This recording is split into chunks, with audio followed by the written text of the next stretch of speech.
Hello, good morning and welcome to Glencoe. I am here for 2 days of big volume training, recce, logistics, planning everything ahead of my 250-kilometre ultramarathon in one go from Edinburgh to Ben Nevis at the end of March. Yesterday I had 31k from Inverarnon to Bridge of Orchy, and that video is already live so you can look for it on the screen just here. Today I've got about 26k from Bridge of Orchy to King's House. Lots of elevation, lots of getting used to the terrain for the team, for the camera crew and everything logistically. We're trying to figure out the best way to approach a number of things, but mainly this is just specific training for me. And I will admit at this point, I'm intimidated. My big training focus over the summer was strongman and speed work at the track, training for a sub 5-minute mile, strongman competitions and heavy deadlifts. And I'm now going right the way back to the other end of the spectrum to a 250-kilometre ultra, probably aiming to be under 48 hours in total. So all things considered, this is intimidating. But that is the point. And in today's video, I'm going to break down all of the reasons why I'm scared, how I'm going to be approaching them, whether psychologically or practically, and ultimately how I'm preparing for such a big, intimidating endurance event, taking a lot of lessons I've learned from the Double Bristol Extreme Triathlon in 2022. For example, if you want to see that video, then look on the screen just here. But we're entering the realms of sleep deprivation, multiple nights in the dark, fueling, pain, suffering, misery, but some good times along the way. So we are going to get in the car, head to the start point, and then I'm going to be running back up this way, and we'll take you through the rest of the day.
Okay, so the first thing that I'm obviously quite concerned about with a winter 250-kilometre run in Scotland is the weather.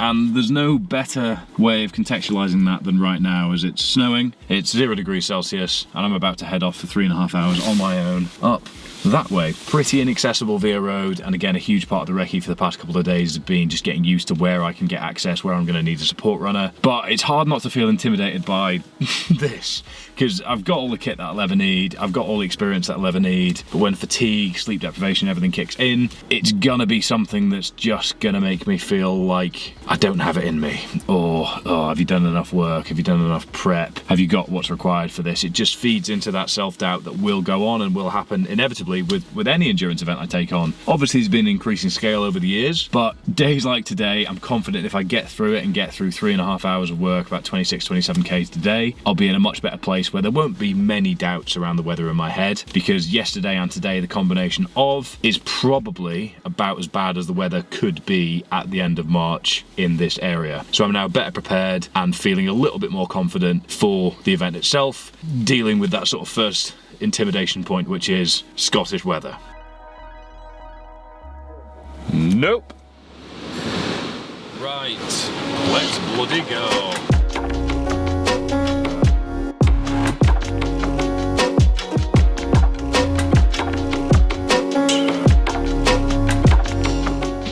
Probably as a bit of a byproduct of rushing to get out of the car and get started, I've left my GoPro down at the car, so this is being filmed on my phone. Not sure what audio quality is going to be like, but hopefully suitable.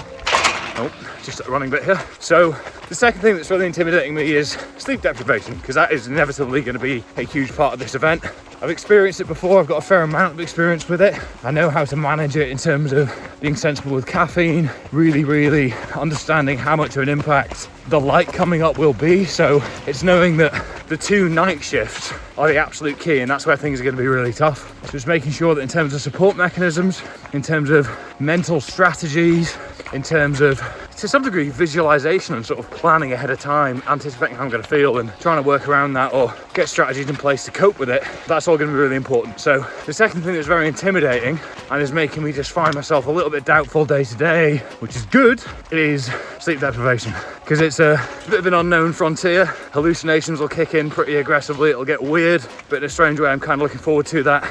But yeah, it's an intimidating concept, and in settings like this one, I've got to make sure that I'm still focused. I've got to make sure that I'm putting my feet down in the right place so not to snap my shit up. Just got to be careful, got to anticipate it, but that's the second thing that's making me doubt myself day to day.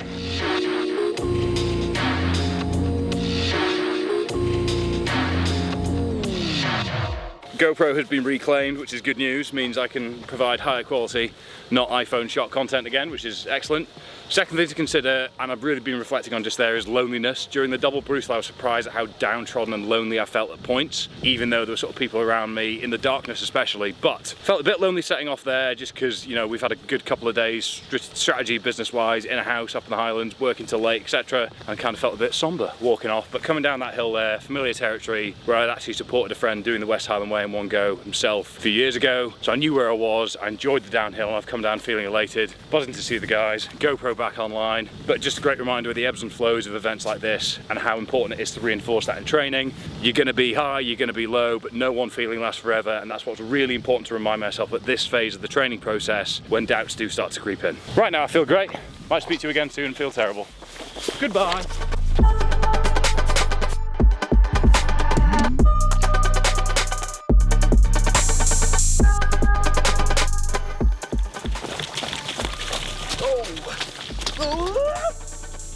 Let me answer, I call it.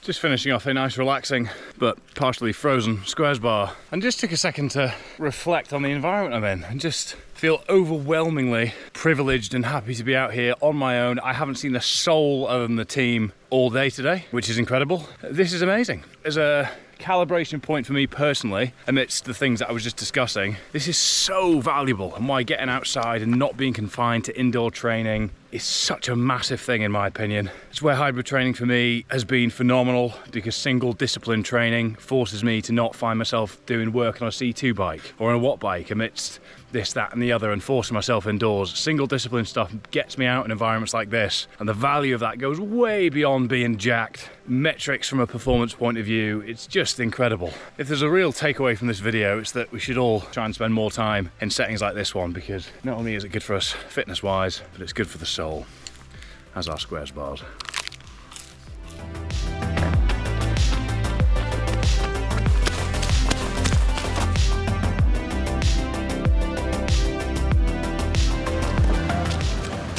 Long, steady incline at the moment. I thought I would touch on the third thing that is causing me some doubt at the moment, and that is the training runway I have left alongside everything else that's going on at the moment. So we've got a couple hires out at the moment with Omnia, we've got ongoing building works and sort of things being developed in the office. There's a huge amount of change, huge amount of restructure, huge amount of really exciting things happening, which means more than ever I'm finding it really difficult to just objectively prioritize training as I normally would, because I'm finding myself drawn to my desk. I'm finding myself deprioritizing training first thing in the morning so that I can just get straight to work and feel like I can box off a few things. And Johnny and I even had a very frank conversation last week about whether I even wanted to still commit to this event. So I'm very much still in, but the fact that those doubts are being presented tells me that the reward that will come from getting to the start line of this event amidst the challenge of the remaining 5.5 weeks I've got, and the challenge that comes with prioritizing everything and making it happen no matter what, is where the value in events like this really lies, because I'll be a different person when I come out the back end of this, having gone through the process of getting to the start line. The finish line is a bonus. I view the real win being working through the demands and the challenges of the process of training for the goal itself, rather than the outcome. So that's something else that's playing on my mind. So I thought we'd quickly review my WHOOP data so you can understand how I actually interpret it and what that actually means for the rest of my day. Woke up with 35% recovery score, HRV a little bit lower than normal. Sleep was solid. I made sure to actually sleep in this morning a lot longer than I normally would, because we ended up in bed. I ended up in bed. We as a collective ended up in our beds later than we anticipated because we were working on laptops till quite late, because this was kind of a business strategy couple of days as well as training. So made sure to just get as much sleep as I could within the context of the training day here, and we had my score for sleep at 89%, short of 9 hours and 15 minutes that was needed, but my data was all positive. Something I would look out for is my breathing rate when I've done a big aerobic exertion, especially if I'm staying in not my own bed, because my asthma can sometimes flare up, but that was all solid. And strain at the end of the day yesterday was 20.4, so all in all slight drop off in HRV, which would be expected as a result of the exertion. So the main thing will be when I get home tonight to go to bed as early as I can, not be digesting too late on to maximise the quality of my sleep, because if I stack big aerobic days with compromised sleep or later to bed than I normally would be, then that will actually compound and start to affect my training, recovery, cognitive ability, etc, etc. So I use this data as part of a broader ecosystem of considerations like how I'm feeling, patterns in the day-to-day, week-to-week that I know have an impact on me, and use that to inform what to do next. And if you want to do the same, you can use the link in the description down below to get your first month free. You can try it for free up to 30 days and see if it's for you. And if you do so, you're helping out the channel and getting yourself a great way of managing your data as well. Back to the trails. Weather is much improved and I have a steady incline, which means I thought I'd check in with y'all. So the next thing that's front of mind for me in terms of concerns, doubts, is the logistics of the whole bloody thing. Because it's a very difficult route to film on, because it's all off-road for the most part. But the past couple of days have given me a lot of confidence that, whilst I'm still going to be thinking about it from a, I guess, a quality control / attachment point of view, I've got total faith in Johnny and the wider team to pull it off, so that I can just get my head down and focus on covering the distance. And I think the lesson there is really having a reliable support network. Whatever's intimidating you, whatever your concerns, whatever your doubts are, actually tapping into them, asking for help when you need it, being open and honest about the struggles that you're facing is the best way to keep moving forward. So something I'll be wrestling with for the next couple of weeks for sure, but I think ultimately I can rest assured that the team has got it.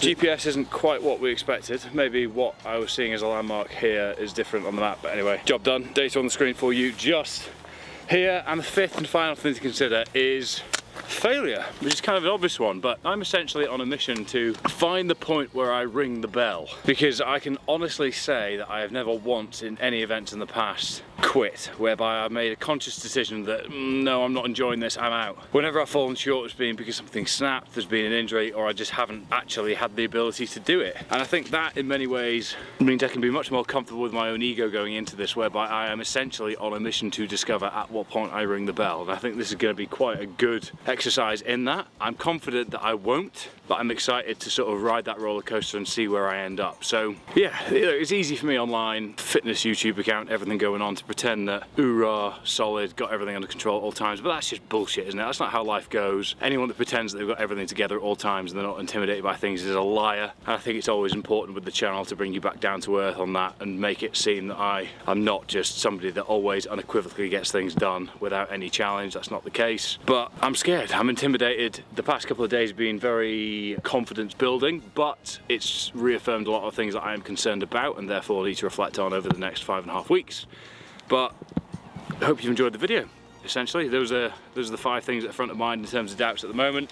Reminder to like the video. If this video gets 2,000 likes, I will chin a pint of Guinness at the Ben Nevis the second I finish this event.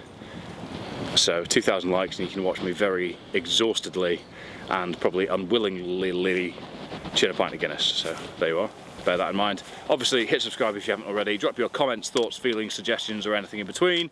And don't forget to check out the link in the description so that you can get your first month of Whoop for free. You can try it for free for 30 days.